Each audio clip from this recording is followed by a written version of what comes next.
Hello guys, welcome back to my channel daily blog with Anita. তো তোমরা সবাই কেমন আছো? আশা করি খুব ভালো আছো, আর আমরা খুব ভালো আছি। তো আজকে চলে এসেছি আর একটা নতুন ভিডিও নিয়ে তোমাদের সঙ্গে শেয়ার করতে। আর আজকে সকাল থেকে আমি ভিডিওটা স্টার্ট করছি।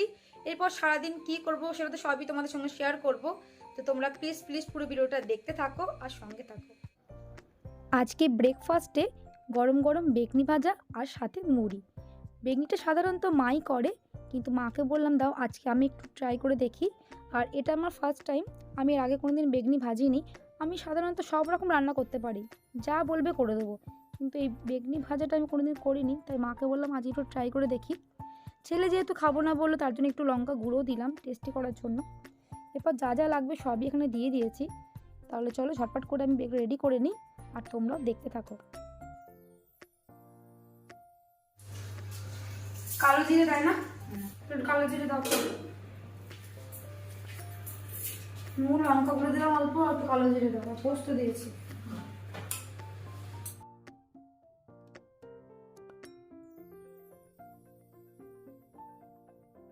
বাটিটা ছোট হয়ে গেছে, বড় বাটি দিতে হবে।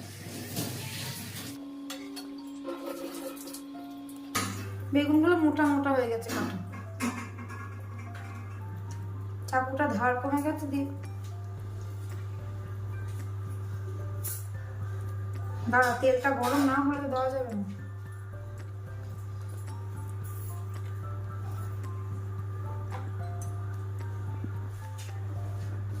তেলটা গরম নয়, তেলটা গরম হোক।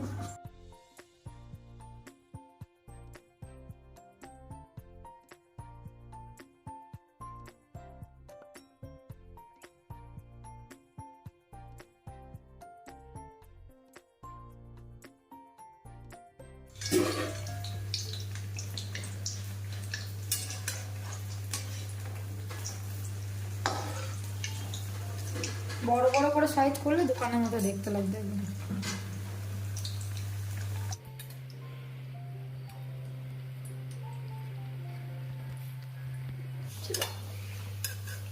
ভিতরে কিন্তু বেগুন ভরা আছে।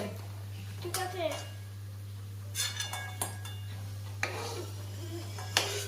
খাবো না বলি তো করিনি আমি আর বোনজার জন্য করলাম। বললাম তুই খাবি না, খালা তোর খাবার না এখানে। ছোট থেকে এক পিস নিয়ে যা, ভালো লাগলে তখন খাবি। হ্যাঁ না এটা উল্টে দিই, এগুলো পরে ছেড়েছি তার জন্য একটু। আচ্ছা হ্যাঁ, তোকে দিলাম একটা গরম কি তো তুই নে, ভাইকে ঝোলটা দিলাম।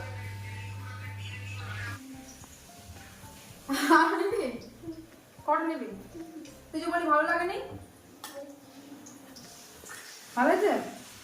আজকে বাজার থেকে বাবা মাছ নিয়ে এসেছিল আর মাটন নিয়ে এসেছিল। ছেলে যেহেতু বলেছিল মাটন খাবে, আজকে আর চিকেনটা আনিনি। এখানে মাছগুলো ভেজে রেখে দিয়েছি, মাছের মশলাটা আমি করে নিচ্ছি এবার। আমার রান্না মোটামুটি হয়ে গেছে, এখানে মাছও হয়ে গেছে আর মাটনটাও কষে প্রেশারের মধ্যে আমি দিয়ে দিয়েছি। রান্না বান্না করে দিয়ে আমি মাকে বলে এসেছি ছেলে মেয়েদেরকে খাবার দিয়ে দেওয়ার জন্য। এরপর আমি বাবার সঙ্গে চলে এসেছি এই মিনি গ্যাসটা নেওয়ার জন্য। এটা আমাদের ঠাকুরের ভোগের জন্য নেওয়া হচ্ছে, মানে ভোগ করতে খুব অসুবিধা হয় তার জন্য। বাড়ি এসে দেখছি সবারই মোটামুটি খাওয়া হয়ে গেছে, আর আমারও তো চান টান করা হয়ে গেছে। এবার আমিও খেয়ে নেবো, চলো অনেকটা লেট হয়ে গেছে। গ্যাসটা হয়তো অন্যদিন আনা যেত, হয় বাবার কোনো কাজ থাকছে, না হলে আমার কোনো কাজ থাকছে, দিয়ে আর যাওয়াই হচ্ছে না। আর আঁশের গ্যাসের মধ্যে মানে ঠাকুরে ভোগ করা ঠিক ভালো লাগে না, তার জন্য এটা নিয়ে এলাম। গোপালের ভোগ টোগ দেওয়া হয় বলে এটা শুধু ঠাকুরের মানে পারপাসেই আনা হয়েছে, শুধু ঠাকুরের থাকবে ভোগ দেওয়ার জন্য। তাহলে চলো অনেকটাই বেজে গেছে, আমি একটু খেয়ে নিই, তারপর তোমাদের সঙ্গে আবার পরে দেখা হচ্ছে। এখন একটু রেডি হয়ে নিয়েছি, আজকে বইমেলায় যাব। তাহলে চলো বইমেলায় যাই, দিয়ে তোমাদের সঙ্গে আবার দেখা হচ্ছে।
তোমরা কি কেউ একটা জিনিস নোটিস করেছো?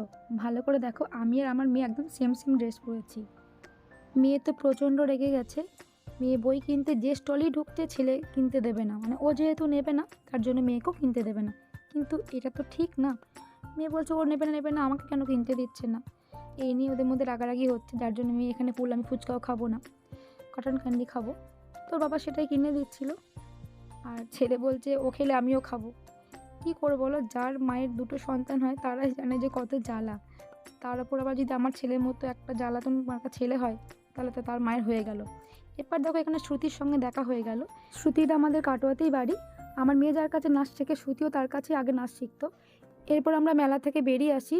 এখন মেয়ের মনটা ভালো হয়ে গেছে, তাই বাইরে একটু ফুচকা খেয়ে নিচ্ছে।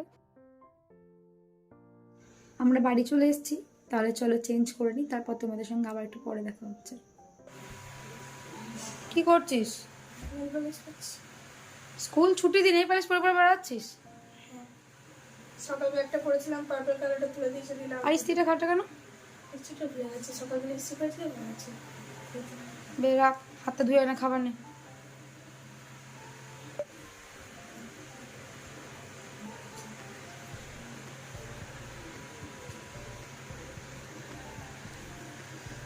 না কেন? ভাই যদি জানে না পরোটা খাচ্ছিস, মার খাওয়া দিবি তুই। ও বলতে হবে না। ভাই অবশ্য পরোটা ভালোবাসে না। এখন বাজে রাত্রি 10:30। মেলা থেকে এসেছি, অনেকক্ষণ হয়ে গেছে। রাতে মায়ের সঙ্গে একটু হেল্প করে দিয়েছিলাম, তো রুটি করা হয়ে গেছে। দিনের একটু মাটন ছিল, আর রাতে একটু আলুর তরকারি করা হয়েছে, আর সঙ্গে তো মিষ্টি ছিলই। মেয়ে বললো আজকে একটু পরোটা খাবো, যার জন্য মেয়ের জন্য আর আমার আর দিদির জন্য একটু পরোটা করা হয়েছিল। ছেলে পরোটা খেতে চায় না, ছেলে রুটি খেয়ে ঘুমিয়ে গেছে। আর অনেকটাই রাত হয়ে গেছে, সবারই মোটামুটি খাওয়া হয়ে গেছে। তাহলে চলো ভিডিওটা আমি আজকের মতো এখানেই এন্ড করব। আর আমার এই ভিডিও তোমাদের ভালো লেগে থাকে তাহলে প্লিজ লাইক কমেন্ট শেয়ার। আর যারা আমার চ্যানেলটাকে এখনও সাবস্ক্রাইব করোনি তারা প্লিজ আমার চ্যানেলটাকে সাবস্ক্রাইব করে দিও। তো তোমরা ভালো থেকো, সুস্থ থেকো, দেখা হবে নেক্সট ব্লগে। Good night.